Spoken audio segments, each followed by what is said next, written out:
Buenos dias y bienvenidos a la Ciudad de Mexico. Welcome back to the Flying Doctor channel. Today we are in Mexico City. We're going to be taking a flight aboard Aeromexico on one of their Boeing 737 MAX aircrafts in Premier class. Right now I'm in the Centurion Lounge. I ordered a salmon plate just a few minutes ago, so let's see how long it takes for them to prepare that meal, and then we'll head over to the gate and see what Premier class on Aeromexico is all about. So, sit back, relax, get ready for another flight review.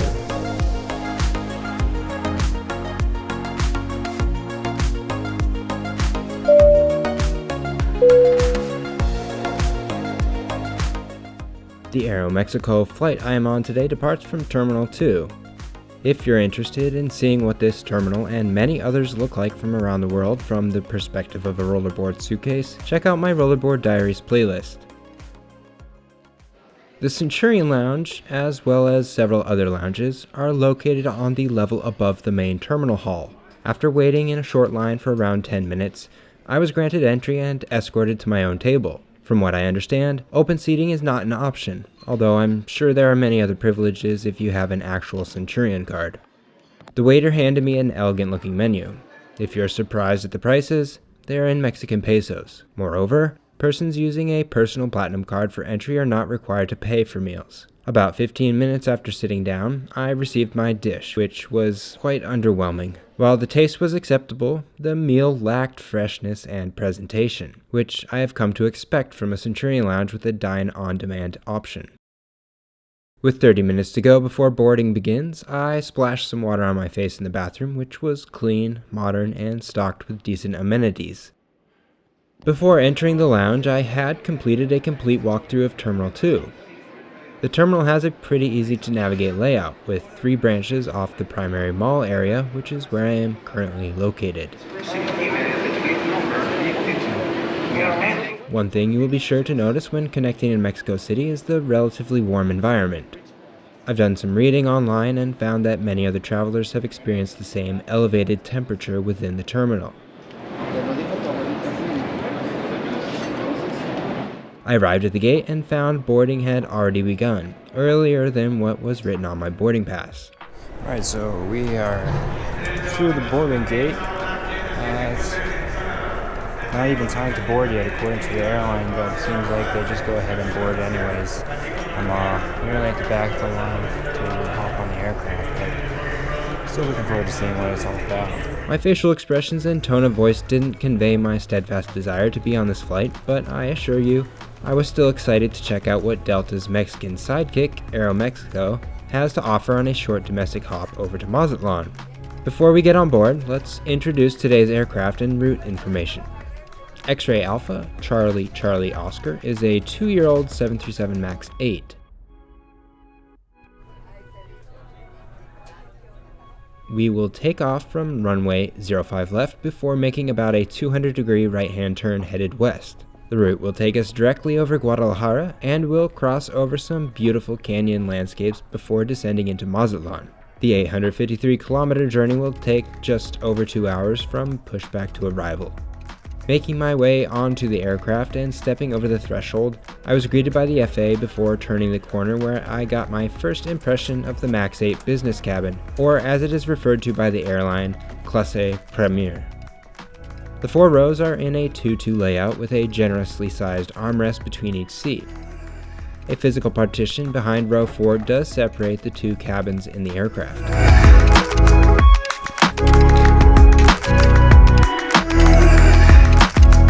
It wasn't a dramatic plop onto the seat today, as I had ample room to move my bag and slide over to my window seat at 3 Delta. I have no idea what this strap is used for. If you know, please tell me in the comments. A button on the ARM console allows you to recline, and a remote for the in-flight entertainment screen is located inside a decently sized storage area. A standard universal power outlet, USB-A, and headphone jack live on the opposite side of the remote. Above your cabeza are reading lights, air vents, and a call button.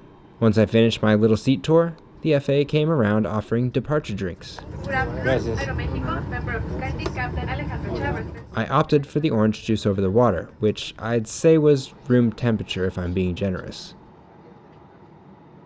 After finishing my departure drink, the boarding door was closed and we were quickly pushed back from the gate and tugged off the apron. While we wait for the tug to detach, engines to fire up, and our taxi to the runway, let me share with you a few interesting facts about Aeromexico. Since 1934, Aeronaves Mexico has channeled the strength and courage of the Eagle Knights to be the best airline in Latin America. What do I mean when I say Eagle Knights? From around 1300 to 1521, the Aztec people dwelled across central Mexico. At the age of 17, Aztec boys transitioned into manhood when they entered formal military training. Those who proved to be the bravest took the greatest number of prisoners in battle, or who were born into nobility were designated as Eagle Warriors or Eagle Knights. Paying homage to the Aztec ancestors of the land, the logo Aeromexico has adopted is a direct reflection of the Eagle Warrior. Aeromexico route network connects passengers to more than 21 countries and currently operates all of their flights on Boeing 737 and 787s, while the Aeromexico Connect group utilize E190s. Before we take off, let me know if you've ever flown with Aeromexico.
This aircraft seat layout are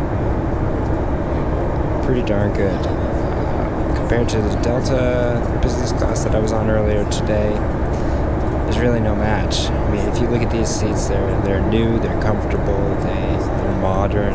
The IFE has Bluetooth connectivity for your headphones. We were offered a welcome drink. That's no different than any other domestic carrier in the U.S., but service is nice. It's a spacious cabin. Air quality is nice. It finally cooled down. It was quite hot outside, but so we just departed Mexico City. Flight time's just over an hour. I think around an hour and 20 minutes for this approximately 500-mile, 800-kilometer flight into Mazatlan. So I'm not sure there will be any other services on board today, but if there are, I will keep you posted and definitely show you some views out the window. Yes, I did say that the IFE allows you to connect your Bluetooth headphones, a feature many frequent flyers have been eagerly awaiting. The screen itself is responsive, large, and has good picture quality. The interface was easy to use, but I did find the available content was somewhat limited. If you're the type of person that can't go more than 20 minutes without touching your phone and need that precious dopamine boost every 30 seconds, Wi-Fi is not free, but the aircraft is equipped with satellite Wi-Fi. Hopefully you aren't on a tight budget because Wi-Fi is going to cost you $5 an hour or $8 for the whole flight. I'm not sure if the pre-flight fee is on a sliding scale, but if it is a standalone price across Aeromexico's fleet, I'd go with the $8 for full access. Tray tables are stored within one of the armrests and can be adjusted in multiple configurations. Similar to that miscellaneous strap in between the two seats, I'm not sure what the function of this gray tray table flap is. We were offered snacks and beverages on the short flight, which was a pleasant surprise. I opted for a Coke Zero with ice, a bag of nuts, and some chips. The Aeromexico branded coaster was a nice touch that found its way to my souvenir collection. As I finished my snack, I looked out the window and noticed canyon-like formations that reminded me of the majestic Grand Canyon. Yet, the surrounding environment was in stark contrast to the arid expanses of its U.S. counterpart. Having an elevated perspective like this prompted me to reflect on the significance of aviation within our society. At 35,000 feet, I realized how small and insignificant I am amidst the vastness of the globe. To me, this vantage point serves as a recurring reminder of the boundless expanses awaiting exploration and the wealth of untapped knowledge and potential humanity evades by avoiding transcultural interactions. Having the opportunity to observe and find similarities between places both foreign and familiar is encouragement to me that no matter where you find yourself in life or on this earth, comfort and familiarity is somewhere near.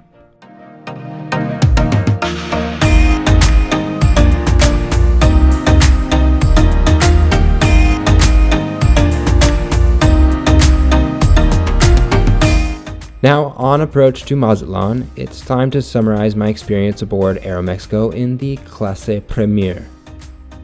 One feature of business class I did not mention yet is that when purchasing business class with Aeromexico, you are granted entry into their Salones Premier lounge.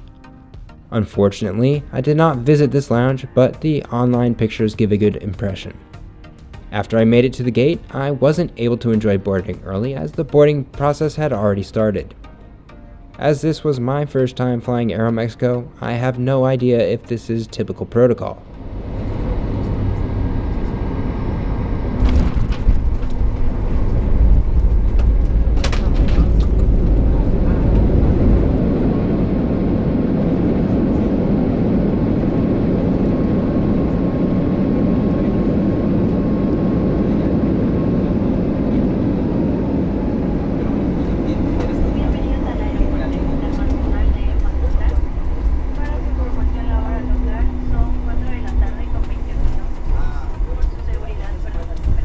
The jet bridge and cabin were warm, but that's to be expected on a hot day.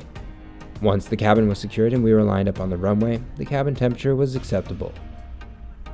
Business class seats on this 737 MAX were comfortable, spacious, and to me, were easy on the eyes.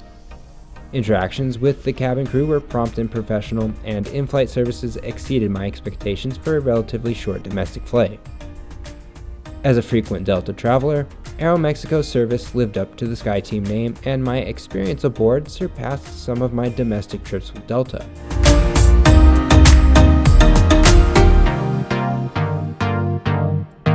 As the cherry on top for an avgeek, we used air stairs to deplane, which gave me a much more direct view of the airplane compared to a terminal window.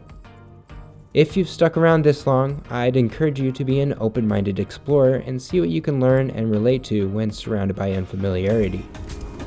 As always, thanks for watching. See ya!